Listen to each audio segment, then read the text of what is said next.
ఒకసారి కోటేశ్వరరావు గారి దగ్గరికి వెళ్ళాం. కోటేశ్వరరావు గారు చూశారు కదా, ఇవాళ గవర్నర్ కాన్వాయ్ను కూడా అడ్డుకునేదాకా పరిస్థితి వెళ్ళింది. ఇంత చేయి దాటిపోయిన తర్వాత కూడా అండ్ వైసీపీ తన చర్యలను జస్టిఫై చేసుకునే విధానం, గవర్నమెంట్ జస్టిఫై చేసుకునే విధానం కరెక్ట్ కాదు. అడ్డుపండియండి అంటాం అనేది ఎంతవరకు కరెక్ట్?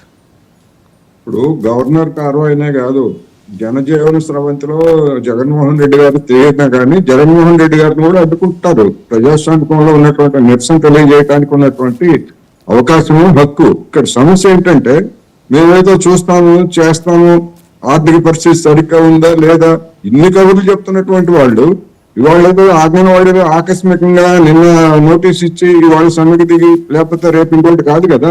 సంవత్సరాల తరబడి వాళ్ళు కనీస వేతనం 26,000 అనేటువంటిది ఎవరు చెప్పారు? ప్రభుత్వాలు చెప్పాయి. లేదా కార్మిక సంస్థ ఐఆర్ఓ ఇట్లాంటి సంస్థలన్నీ చెప్పాయి. ఆ కనీస వేతనం ఇమ్మని వాళ్ళు అడుగుతున్నారు తప్ప వాళ్ళు ఏమి గొంతమ్మ కోరికలు కోరట్లేదు, లేకపోతే ఇంకోటి కాదు కదా. ఎప్పటి నుంచి కావాలంటే వేణుగోపాల్ గారిని తీసుకోమనండి. వాళ్ళు ప్రభుత్వం దగ్గర నుంచి ఎప్పటి నుంచి వాళ్ళు డిమాండ్ చేస్తున్నారు, ఎందుకు నిర్లక్ష్యం చేశారు?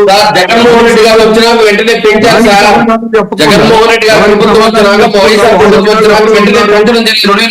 వచ్చినాక పెంచారు కదా. వాళ్ళంతా ఎవరు ఉంటే ఏంటి? వాళ్ళు ఏమన్నా చిన్నపిల్లలా? కరోనాతో ఇబ్బంది పడడం జరిగింది. కరోనా తర్వాత చూస్తున్న ఆర్థిక పరిస్థితి ఏ విధంగా ఉండాలి చెప్పడానికి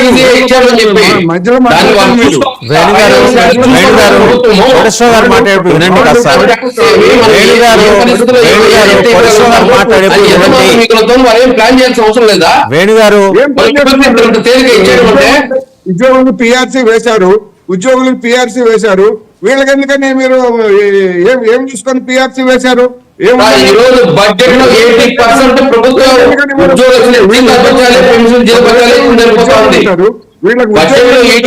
ప్రభుత్వం చంద్రబాబు నాయుడు 46% పెరిగింది. 2,07,000 కొత్త ఉద్యోగాలు. అదే విధంగా ఏదైతే ఈ రోజు వాళ్ళ జీవిత బత్యాలు పెంచడము ఇవన్నీ చూస్తే దాదాపు 80% దాకా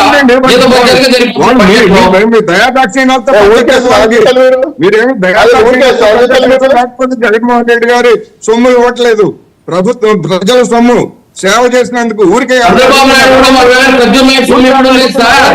ఎవరైనా ప్రభుత్వ సొమ్ము ఇచ్చినా వచ్చే విధానం ఏమి, ఖర్చు అయ్యే విధానం ప్లాన్ చేయరా? ఏ విధానం మీరు అప్పులు చేస్తున్నారు? ఏ విధానం అని అప్పులు చేస్తున్నారు?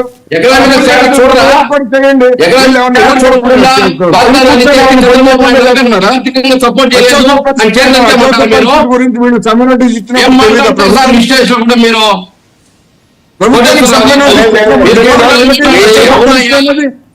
పరిస్థితి, ఆర్థిక పరిస్థితి ఏముంది?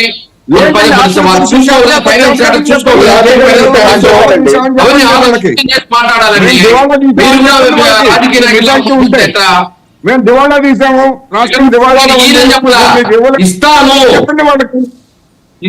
అంటున్నాడు. అది కాకుండా మీరు ముందు సమ్మె విరమించండి, మేము తర్వాత చూస్తాము. ఏం చూస్తారు తర్వాత మీరు చూసేది? ఇట్లాంటి కబుర్లన్నీ వాళ్ళకి చాలా తెలుసు. ఇలాంటి కబుర్లు చెప్పిన వాళ్ళందరూ కూడా ఏమయ్యారో తర్వాత తెలుసు. ముందు మీరు సమ్మె విరమించండి. ముందు వాళ్ళు సమ్మె చేశారా? వాళ్ళు నోటీస్ ఇచ్చినప్పుడు ప్రభుత్వం ఒకసారి కాదు వాళ్ళ కోరికలు ఏవైతే ఉన్నాయో అవన్నీ తీర్చారా? జీతం బత్యాలు ఒక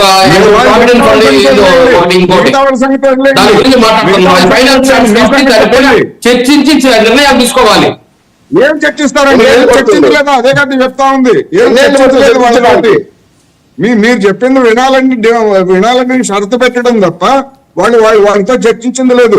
సమ్మె నోటీస్ ఇచ్చినప్పుడే చర్చించాలి. ఎందుకు చర్చించలేదు?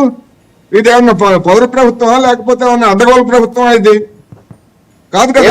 ప్రభుత్వం ఇచ్చినప్పుడు ఎందుకు చర్చించలేదు? నోటీస్ ఇచ్చినప్పుడు చర్చించలేదు, సమ్మెలకు వెళ్ళిన తర్వాత చర్చించలేదు. మధ్యలో చర్చల పేరుతో ఒకవైపు రెచ్చగొడుతూ ఇష్టం వచ్చినట్టు మాట్లాడుతూ రెచ్చగొడుతూ రెచ్చగొడుతున్నారు. ప్రతిపక్షాలు ప్రతిపక్షాలు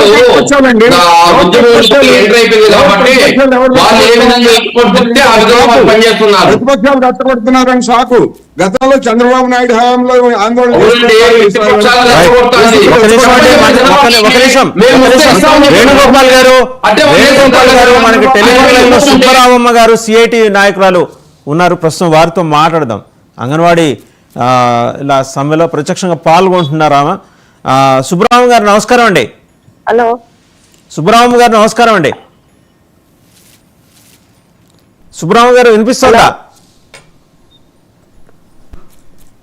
సుబ్రహ్మణ్యం గారు వినిపిస్తోందా అండి?